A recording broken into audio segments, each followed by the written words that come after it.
Welcome to my KBGK info channel. Senior citizen को कानूनी सुरक्षा प्रदान करने के लिए वरिष्ठ नागरिक अधिनियम 2007 लागू किया गया है।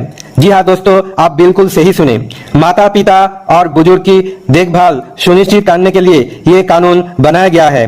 बुजुर्ग को अपनी संपत्ति और भरण पोषण का पूरा अधिकार दिया गया है, जिसमें अगर कोई उन्हें हकों से वंचित करता है तो वो कानूनी कार्रवाई के दायरे में आते हैं। सरकार द्वारा फ्री लीगल हेल्प भी उपलब्ध कराई जाते हैं, जिसमें वरिष्ठ नागरिक को मुफ्त कानूनी सलाह और सहायता दी जाती है। दोस्तों, अगर आप एक सीनियर सिटीजन है, मतलब आप एक वरिष्ठ नागरिक है और आपका उम्र 60 साल से ऊपर हो चुके हैं, चाहे आप एक महिला और पुरुष हो, मोदी सरकार 60 साल से ऊपर बुजुर्ग को देश भर लोगों के लिए लेकर आया है। चाहे आप देश की किसी भी राज्य जिला में आप रहते हैं, इन सभी नए सुविधाओं को लाभ सभी सीनियर सिटीजन यानी वरिष्ठ नागरिक को 21 मार्च 2026 से ले पाएंगे। लेकिन बहुत सारे लोगों को मालूम ही नहीं है आखिर सीनियर सिटीजन किसको बोला जाता है, क्या क्राइटेरिया होता है सीनियर सिटीजन का। वास्तविक में जो गांव में रहते हैं तो उन लोगों को इसका बारे में कुछ मालूम ही नहीं है, क्योंकि वो लोग कम पढ़े लिखे होते हैं। तो दोस्तों, आप लोगों को चिंतित होने का कोई जरूरत नहीं है। हम आपको बताएंगे आखिर सीनियर सिटीजन किसको कहते हैं और वरिष्ठ नागरिक का उम्र कितनी होनी चाहिए।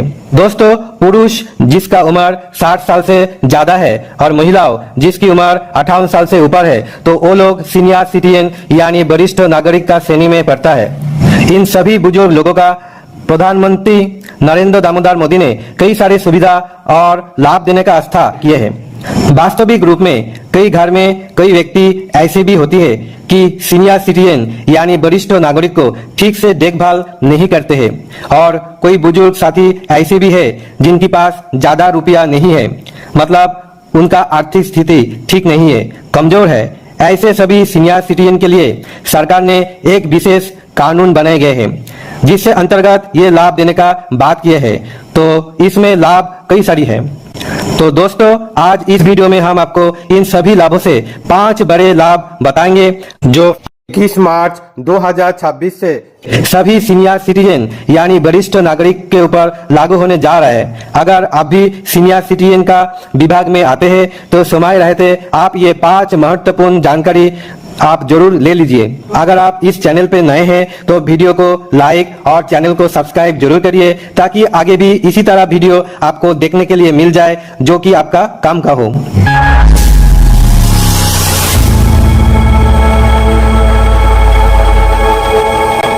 तो दोस्तों, सबसे पहले हम बात करते हैं बैंकिंग सुविधाओं के लेकर। सीनियर सिटीजन को बैंकिंग सेवाओं में कोई सुविधा दी जाती है। यदि किसी वरिष्ठ नागरिक ने बैंक में फिक्स डिपॉजिट यानी एफडी कराई हुआ है तो 2025 के बजट में ये नियम लागू किए गए कि 1 लाख रुपया तक की ब्याज पर कोई टीडीएस नहीं कटेगा। जी हाँ दोस्तों, आप बिल्कुल सही सुने। कोई वरिष्ठ नागरिक अपने मकानों को किराए पर देकर आमदनी कमाते हैं, यदि उन्हें ऑनलाइन पेमेंट या चेक से किराए की राशि मिलती है और ये राशि 6 लाख रुपया या उससे कम होते हैं तो उस पर भी कोई टीडीएस नहीं काटेगा। मतलब अगर आप बैंक में चले जाइए और बैंक में आप 1 लाख रुपया का फिक्स डिपॉजिट यानी एफडी आप कराते हैं तो इस पर आपको कोई टीडीएस नहीं काटेगा। आप मकान किराए पे दिए हैं और किराए का जो राशि आपको ऑनलाइन के जरिए मिल रहा है और चेक से जरिए आप मिल रहे हैं और उसका अधिकतम राशि 6 लाख से कम है तो आपको भी कोई टीडीएस नहीं देना पड़ेगा।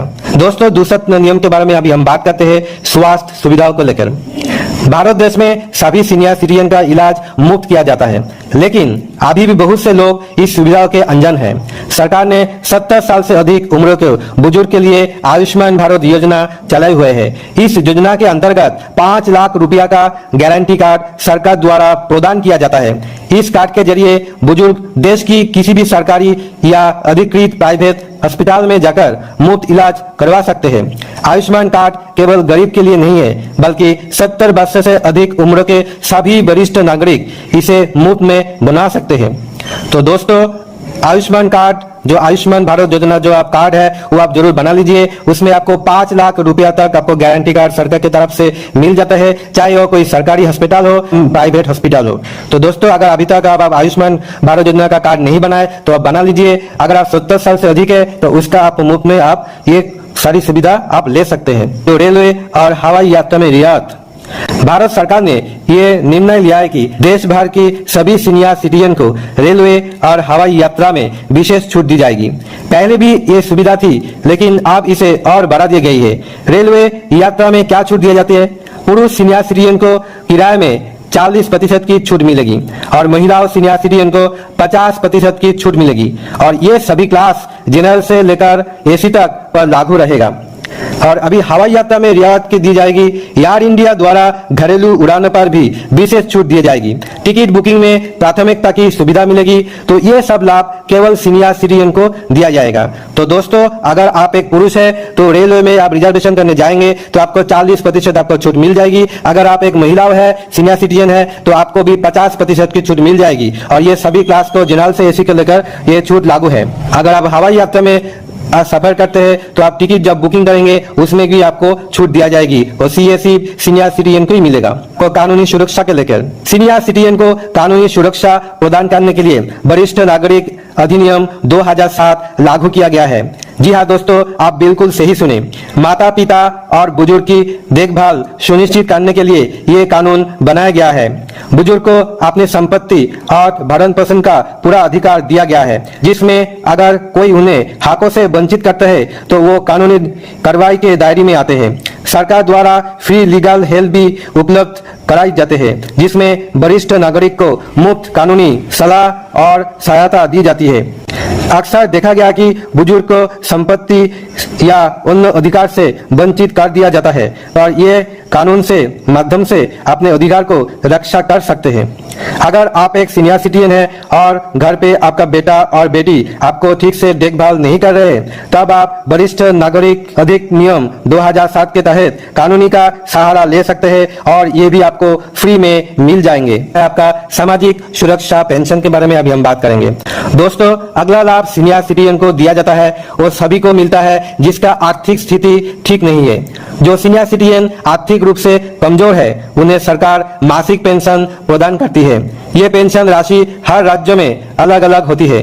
हरियाणा में 3000 रुपया प्रतिमाह, दिल्ली में 2500 से 3000 रुपया प्रतिमाह। ये सुविधा विशेष रूप से गरीब बुजुर्ग के लिए चलाई गई है जो बीपीएल रेशन कार्ड धारक है उसके लिए। तो दोस्तों, अगर आप हरियाणा राज्य में रहते तो आपको 3000 रुपया पेंशन मिल जाएगी। अगर आप दिल्ली में रहते तो 2500 से 3000 रुपया तक आपको पेंशन मिल जाएगी। तो दोस्तों, इस वीडियो में सबसे अच्छा लाभ आपको कौन सा लगा कमेंट सेक्शन में जाके जरूर कमेंट करिएगा। आशा करता हूँ आज का वीडियो आप लोगों को काफी पसंद आया होगा। वीडियो पसंद आए तो वीडियो को लाइक जरूर कर दीजिए और दोस्तों, अगर आप केबीजी के इन्फो चैनल में पहली बार विजिट करें तो चैनल को सब्सक्राइब जरूर कर दीजिएगा। बेल आइकॉन प्रेस करके सिलेक्ट ऑल करिए ताकि ऐसे इंटरेस्टिंग एंड नॉलेजेबल वीडियो का नोटिफिकेशन सबसे पहले आपको मिले। दोस्तों, आप इस वीडियो आप दोस्त लोगों के साथ शेयर करिए। सोशल मीडिया यानी Facebook, WhatsApp, Instagram, Telegram, Twitter, LinkedIn, जितना सोशल मीडिया है उतना आप शेयर करना बिल्कुल मत भूलिएगा, क्योंकि इस वीडियो सबको आप शेयर करेंगे तो सबका जानकारी प्राप्त होना बेहद ही जरूरी है। तो दोस्तों, आज के लिए इतना ही। फिर मिलते हैं अगले इंटरेस्टिंग एंड नॉलेजेबल वीडियो लेके। तब तक के लिए जय हिंद, वंदे मातरम, भारत माता की जय।